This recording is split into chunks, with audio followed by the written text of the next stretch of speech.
अस्सलाम वालेकुम। आज के इस वीडियो लेक्चर में हम पैराडाइज लॉस्ट बुक वन की लाइन 193 से लेके 222 तक डिस्कस करेंगे। इससे पहले की लाइन जो है हम डिस्कस कर चुके हैं। स्टूडेंट्स, ये लाइन इसलिए इम्पोर्टेंट हैं कि इन लाइंस में मिल्टन सैटन के साइज के बारे में हमें कुछ बताता है। अब सैटन का साइज या एपिक के करेक्टर का साइज बहुत ज्यादा इम्पोर्टेंट होता है। अमूमन उनको फिजिकली बहुत बड़ा दिखाया जाता है और यहाँ पे वैसे भी Milton was dealing with angels और उनको उनकी जिसामत को शो करना एक बहुत बड़ा प्रॉब्लम था। हम इन लाइंस में देखते हैं कि मिल्टन ने इस प्रॉब्लम को किस तरह से सॉर्ट आउट जो है वो किया है।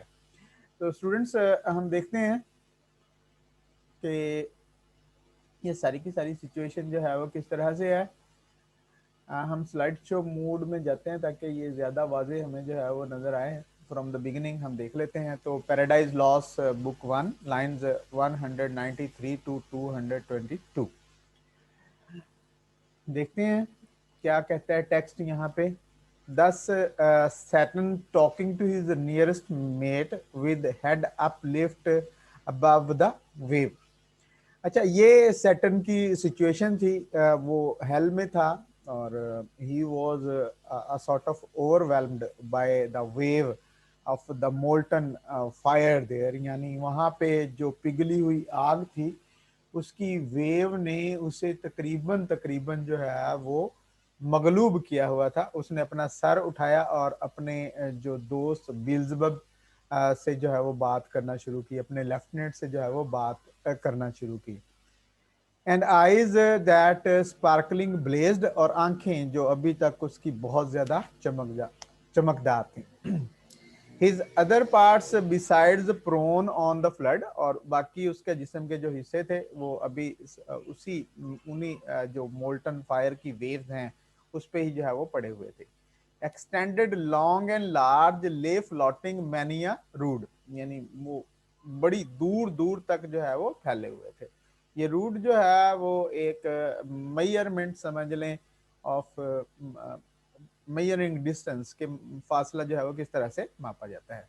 In bulk as huge as whom the fables name of monster size. अब ये एक एब्स्ट्रैक्ट तरीके से हमें जो है वो बताने की कोशिश की जा रही है कि अगर उसकी जिसामत को देखा जाए तो वो इस तरह से है जिस तरह से फेबल जो है वो ओल्ड मॉरल स्टोरीज को बोलते हैं, कि जिस तरह से मॉरल स्टोरीज में कुछ करेक्टर्स होते हैं जिन्हें जो है वो द्योकामत कहा जाता है, इस तरह से उसका साइज जो है वो महसूस हो रहा था। अच्छा, अब ये लाइंस हैं परहैप्स मोस्ट डिफिकल्ट लाइंस इस पोएम के इस सेगमेंट में, जिसमें कुछ क्लासिकल अलूजन्स जो है वो हमें दिए गए हैं। कहता है द टाइटेनियन और अर्थ बॉर्न, यानी टाइटेनियन और अर्थ बॉर्न। टाइटेनियन की जो है वो Titan in Greek mythology, any of the children of Uranus and Gaia, यानी उनके बच्चों में से कोई भी जो थे ये बहुत बड़ी जिसामत के जो है क्रीचर जो है उनको समझा जाता था। ग्रीक माइथोलॉजी से ये अलूजन जो है वो लिया गया है। दैट वॉर ऑन जोव, जिन्होंने जो है वो जोव के साथ जो है जंग की थी। ब्रायरोस और Typhon whom the den by ancient Tarsus held. अब ये भी क्लासिकल जो है वो अलूजन्स हैं, इनको मैंने यहाँ पे एक्सप्लेन कर दिया आप लोगों के लिए। टाइफून आल्सो कॉल्ड टाइफोन और टाइफियस इन ग्रीक माइथोलॉजी, तो ये जो है वो सन थे ऑफ गया एंड टार्ट टार्टरस और नेदरवर्ल्ड। ये ब्रायरोस जो है वो ये भी देवर आल्सो ह्यूज क्रिएचर्स, इनका ताल्लुक भी जो है ग्रीक माइथोलॉजी से है। तो ये टार्टरस जगह का नाम भी है, इंटरनल, यहाँ पे ये कुछ एक कैद खाना जो है वो टाइप जो है वो बनाया हुआ था। तो ये यानी ये थोड़े से अलूजन हैं, इनको याद करना मुश्किल है। इनको लिखना, इनको जो है वो समझना थोड़ा सा, इसके लिए जो है वो क्लासिकल नॉलेज जो है वो आपके साथ होना चाहिए। लेकिन एक्चुअली मिल्टन का यहाँ पे मकसद इन अलूजन्स के जरिए हमें ये समझाना है कि सैटर्न का जो है वो साइज जो है वो क्या था। Whom the den by ancient Tarsus held और दैट सी बीस्ट लेवियथन।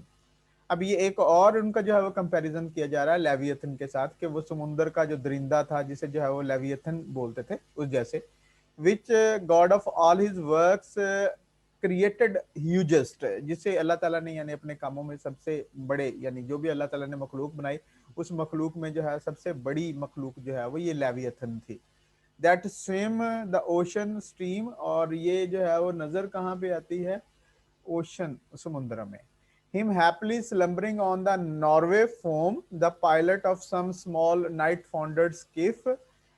यानी इसको क्या समझ लेते हैं बाय चांस, ये नजर कहाँ पे आती है, नॉर्वे के जो समुंदर के साहिल हैं वहां पे नजर आती है। कुछ जो समुंदर में सेलर्स होते हैं वो छोटी बोट के साथ सफर कर रहे होते हैं एट नाइट टाइम, वो इसको जो है वो समझ लेते हैं डीमिंग सम आइलैंड, इसको जो है वो एक जजीरा समझ लेते हैं। असल में मिल्टन जो जिस चीज यहाँ पे जो है वो हाईलाइट करना चाह रहा है वो ये कि सैटर्न इज अ डिसेप्शन, धोखा है, फ्रॉड है, और कुछ लोग इसकी हकीकत को समझ नहीं पाते, जिस तरह से कुछ लोग जो है वो लेवियथन जो एक बहुत बड़ी मखलूक है उसको जजीरा समझ लेते हैं और उसके धोखे में आ जाते हैं। ऑफ्ट एज सी मैन टेल, जिस तरह से ये समुंदर पे जाने वाले लोग जो है वो कहानियां जो है सुनाते हैं। With fixed anchor in his scaly rind, क्या करते हैं वो अपना जो अपना लंगर जो है उसके जो scaly scaly like something like thorns, उसके जो जिस्म पे जो है वो कुछ स्केल से होते हैं उसको जो है वो समझ लेते हैं, उस पर अपनी कश्ती को जो है वो उसके साथ जो है वो मान देते हैं। Moored by his side under the lee, वहां पे अपने कश्ती को जो है वो रोक देते हैं, लंगर अंदाज हो जाते हैं। While night invest the sea, उस वक्त क्योंकि रात होती है, दे के not see clearly. Wished morn delays, और फिर जो है वो जिस सुबह की वो ख्वाहिश कर रहे होते हैं वो सुबह कभी भी नहीं आती, यानी they are misled and destroyed by this huge creature. तो सैटर्न की पोजीशन भी, सैटर्न की सिचुएशन भी यही है, सैटर्न का साइज, और समटाइम्स जब हमारे पास जो है वो इतनी ज्यादा अवेयरनेस नहीं होती हमें वो इजीली मिसलीड कर सकता है। अच्छा, so stretched out huge in length the arch fiend lay, यानी इतना बड़ा था यहाँ पे उसने हमें जो है वो उसके ह्यूजनेस का, उसके साइज की बिगनेस का जो है वो एक आइडिया जो है वो दे दिया कि इस तरह से वो लेटा हुआ था। चेंड ऑन द बर्निंग लेक, अभी चेंड यानी वो एक किस्म का कैदी था, उस चेन में अपनी में जो है वहां पे था। Nor ever thence had risen risen और हीव्ड हिज हेड, यानी जब से उसे जो है वहां फेंका गया था, अब उसने उस वक्त से लेके अब तक जो है वो ना तो अपना सर उठाया था और ना ही जो है वो इसको जो है वो कोई ऐसी कोई साउंड वगैरह जो है वो प्रोड्यूस करने की कोशिश की थी, साई वगैरह जिसे जिस तरह से हम कह सकते हैं। But that the will and high permission of all ruling left him at large, लेकिन अल्लाह ताला ने जो है वो क्या किया था कि उसको उसी तरह से छोड़ दिया था जिस तरह से वो था, to his own dark design, के वो अपने जो उसके जहन में उसके जो गलत किस्म के इरादे हैं वो उनके बारे में सोचे, उनको प्लान करे और उनके साथ ही आगे बढ़ने की कोशिश करे। मिल्टन कहना क्या चाहता है कि अल्लाह गॉड के ये जो है वो कंप्लीट कंट्रोल में था कि वो सैटर्न को जिस मर्जी किस्म की सिचुएशन में डाल सकता, लेकिन God did not control mind of Satan. अल्लाह ताला ने सैटर्न के माइंड को कंट्रोल नहीं किया, एंड लेट हिम थिंक और plan the way he wanted to think और प्लान, जिस तरह से भी वो सोचना चाहता या जिस तरह से भी वो प्लान करना चाहता, अल्लाह ताला ने उसे ये प्लान करने के लिए छोड़ दिया था। दैट विद, इसका मकसद क्या था, that with retreated crime he might heap on himself damnation, क्या कि वो जो है वो ही will B repeating crime against God again and again, and because of those repeated crimes his punishment will become sure and it will become more, कि वो बार बार वही जराइम जो है वो करता रहेगा, उन जराइम की वजह से उसकी सजा जो है वो बढ़ जाएगी और उस सजा को बढ़ने की वजह से ऑफ कोर्स उसकी उससे जो है नफरत, उसका जो है ग्राव जो है, उसका गिरना जो है वो और ज्यादा शदीद हो जाएगा।